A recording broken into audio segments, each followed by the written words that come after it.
Hello class. So basically देखो हम लोगों ने चैप्टर स्टार्ट किया था carbon and its compound, that is chapter number 4। ठीक है, देखो अभी इस चैप्टर के अंदर क्या है, हम लोगों को कार्बन के बारे में पढ़ना है। सही है, अगर कार्बन के बारे में देखें तो देखो सबसे पहले ये बेसिक चीज़ें इन्हें थोड़ा समझते हैं। देखो कार्बन क्या है, एक बहुत वर्सेटाइल एलिमेंट है। वर्सेटाइल से मतलब ऑलमोस्ट आपको अगर कोई भी आप कंपाउंड देखने चलते हो तो आप यही देखोगे कि वो ज़्यादातर जो कंपाउंड्स हैं वो कार्बन के बने हुए हैं। फॉर एग्जाम्पल जितनी भी लिविंग थिंग्स हैं, ठीक है, जितने भी लिविंग स्पीशीज़ हैं, wood, tree, humans, animals, insects, cell, ठीक है, सेल मेम्ब्रेन, सब कुछ कार्बन का बना हुआ है। तो ये एक वर्सेटाइल एलिमेंट है जिसमें हर तरीके के कंपाउंड सारे इसी से बने हुए हैं। ठीक है, फिर देखो यहाँ पे वो दे रखा है अबंडेंस कितना होता है। देखो अर्थ के क्रस्ट में जो कार्बन है वो 0.02% है, एटमॉस्फेयर में 0.03% है कार्बन डाइऑक्साइड। सारे लिविंग स्ट्रक्चर्स वही जैसे कहा कि वो सब किसके बने हुए हैं, कार्बन के बने हुए हैं।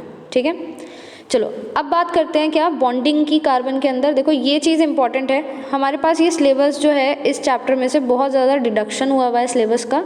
ठीक है, तो बहुत सिलेक्टेड टॉपिक्स हैं तो उन्हें अच्छे से करेंगे। ठीक है, देखो नेक्स्ट आते हैं बात कोवेलेंट बॉन्ड इन कार्बन। पहले तो देखो बॉन्डिंग की ही बात करते हैं कार्बन के अंदर। अगर हम देखें तो कार्बन का देखो जो इलेक्ट्रॉनिक कॉन्फ़िगरेशन होता है वो क्या होता है, 2,4 होता है। एटॉमिक नंबर कितना है कार्बन का, 6। तो इलेक्ट्रॉनिक कॉन्फ़िगरेशन कितना होगा, 2,4। ठीक है, अगर हमें इसे नोबल गैस बनाना है तो आप क्या करोगे, हमें इस 4 की जगह क्या चाहिए, 8 चाहिए। ठीक है, 4 के स्पेस पे आपको क्या चाहिए, 8 चाहिए। ठीक, अब 8 लाने के लिए देखो क्या कर सकते हैं हम, या तो 4 इलेक्ट्रॉन्स गेन करेंगे या फिर हम 4 इलेक्ट्रॉन्स को लूज़ करेंगे। ठीक है, इन केस हम 4 इलेक्ट्रॉन्स गेन करते हैं, ठीक है, इन केस हम अगर 4 इलेक्ट्रॉन्स को गेन करते हैं तो क्या होगा, न्यूक्लियस के पास 4 एक्स्ट्रा इलेक्ट्रॉन्स आ जाएंगे और 4 एक्स्ट्रा इलेक्ट्रॉन्स को होल्ड कर पाना बहुत ज़्यादा डिफ़िकल्ट टास्क है। ठीक है, तो इसलिए ये गेन तो नहीं कर पाएगा। ठीक है, दूसरी चीज़ करते देखो लूज़ करने की। इन केस हम क्या बात कर रहे हैं कि अगर 4 इलेक्ट्रॉन्स को लूज़ कर रहा है तो 4 इलेक्ट्रॉन्स को लूज़ करने के लिए बहुत ज़्यादा अमाउंट ऑफ एनर्जी लगेगी जिससे 4 इलेक्ट्रॉन्स लूज़ हों, जो कि मिल नहीं पाएगी इतनी एनर्जी। तो ये भी हमने आइडिया ड्रॉप कर दिया। ठीक है, मतलब हमें ये बात तो समझ आ गई है कि इलेक्ट्रॉन ना तो गेन ना ही लूज़, आप कुछ भी करना बहुत डिफ़िकल्ट है कार्बन के साथ। अब इसको स्टेबिलिटी तो चाहिए। ठीक है, तो कार्बन क्या करता है, देखो स्टेबिलिटी के लिए ये करता है शेयरिंग। ठीक है, कार्बन में हम क्या करते हैं, शेयरिंग करते हैं। देखो यहाँ पे एग्जाम्पल में नहीं शो हुआ, चलो मैं दिखाती हूँ। तो कार्बन में देखो हम क्या करते हैं, शेयरिंग।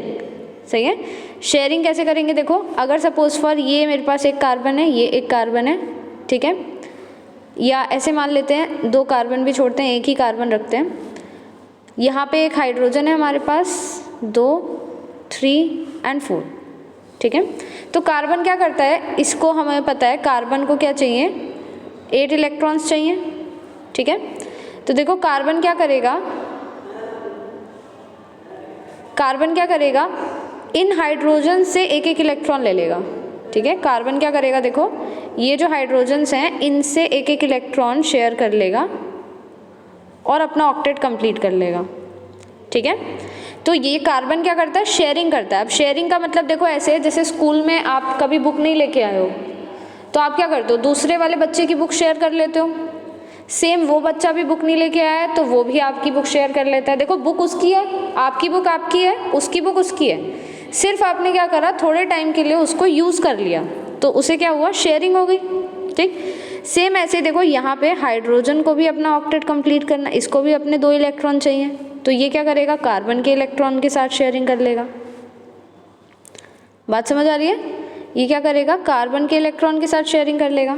ठीक, चलिए अब देखो यहाँ पर सेम इसी तरीके से कोवेलेंट बॉन्डिंग जो है वो हमारे किसी भी मॉलिक्यूल्स में हो सकती है जिनमें ना तो इलेक्ट्रॉन लूज होगा ना गेन होगा, तो वो क्या करते हैं, शेयरिंग करते हैं। फॉर एग्जांपल ये देखो, ये सबसे बेसिक एग्जांपल है क्या, H2 दिख रहा है हमें। तो H2 के अंदर देखो ये हमारे पास एक हाइड्रोजन है, ये दूसरा हाइड्रोजन है, ये क्या करेंगे, एक एक इलेक्ट्रॉन्स की शेयरिंग कर लेंगे। सेम ऑक्सीजन के साथ क्या हो रहा है, 2 इलेक्ट्रॉन्स की शेयरिंग हो रही है। जब 1 इलेक्ट्रॉन की शेयरिंग होती है तो बनता है सिंगल बॉन्ड, 2 इलेक्ट्रॉन्स की शेयरिंग होती है तो बनता है क्या, डबल बॉन्ड। अगर 3 पेयर ऑफ इलेक्ट्रॉन्स की शेयरिंग होगी ठीक है। इफ़ 3 पेयर ऑफ इलेक्ट्रॉन्स की शेयरिंग होगी, फॉर एग्जांपल ये हमें N2 का स्ट्रक्चर दिख रहा है इसमें जैसे हो रही है यहाँ पे, तो उसे हम क्या बोलते हैं, ट्रिपल बॉन्ड। दिख रहा है यहाँ पे 3 बॉन्ड बनाए हुए हमने, ठीक, तो उसको हम क्या बोलते हैं, ट्रिपल बॉन्ड। ठीक, चलो यहाँ तक हो गई बात। अब बात करते हैं versatile nature of carbon atoms. अब क्या रीज़न है कि कार्बन के इतने कंपाउंड्स हमको देखने को मिलते हैं, तो उसके पीछे रीज़न है क्या, कैटिनेशन एंड टेट्रावेलेंसी।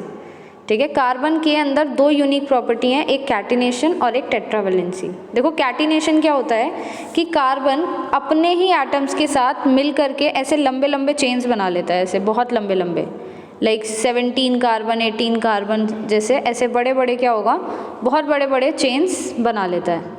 ठीक है, तो इसकी वजह से इसको हम क्या बोलते हैं, कैटिनेशन। तो कैटिनेशन क्या है, कार्बन के अपने ही साथ अटैच करके सेल्फ लिंकिंग एबिलिटी से लंबे लंबे चेन्स बनाना, उसको हम कहते हैं कैटिनेशन। टेट्रावेलेंसी देखो क्या होता है, टेट्रावेलेंसी क्या होता है, टेट्रावेलेंसी का मतलब है कार्बन की वैलेंसी क्या होती है, 4। ठीक है, तो ये 4 किसी भी डिफरेंट 4 एटम्स के साथ बॉन्ड बना सकता है। ठीक है, सही है बात यहाँ तक। ठीक, फिर इसके बाद देखो हाइड्रोकार्बन्स, हाइड्रोकार्बन्स की बात करते हैं। देखो हाइड्रोकार्बन्स क्या होते हैं, हाइड्रोजन और कार्बन के कंपाउंड्स को हम बोलते हैं हाइड्रोकार्बन्स। ये 2 तरीके के होते हैं, सैचुरेटेड और अनसैचुरेटेड। देखो सैचुरेटेड क्या है, अगर कार्बन और कार्बन के बीच में सिंगल सिंगल बॉन्ड ही रहेंगे या, ठीक है, तो उसे हम क्या बोलेंगे, सैचुरेटेड। अनसैचुरेटेड कब है, इफ़ इन केस, देखो ये 2 तरीके से हो सकता है, इफ़ इन केस कार्बन के बीच में या तो डबल बॉन्ड आ जाए या फिर कार्बन और कार्बन के बीच में ट्रिपल बॉन्ड आ जाए, तो उसको हम क्या बोलेंगे, अनसैचुरेटेड हाइड्रोकार्बन। ठीक है, अब ये भी हमारे डिफरेंट टाइप्स के होते हैं। देखो जो सैचुरेटेड है, जिसमें कार्बन कार्बन में एक एक बॉन्ड ही है, ठीक है, कार्बन कार्बन के बीच में सिंगल सिंगल बॉन्ड है, उन्हें हम बोलते हैं एल्केन्स।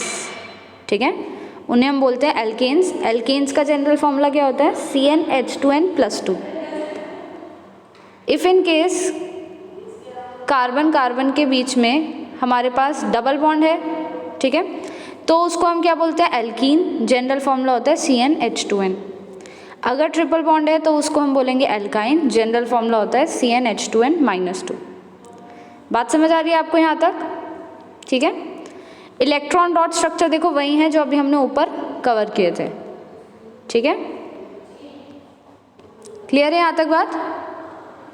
ठीक, चलिए अभी आगे के देखिए, एक होमोलोगस हमारे पास है जो टॉपिक है, और एक आइसोमर्स है हमारे पास जो टॉपिक है। अदरवाइज कार्बन एटम्स कंपाउंड का अगर मैं समराइज करूं तो यही टॉपिक्स हैं जो हमारे सिलेबस में है। Thanks for watching this.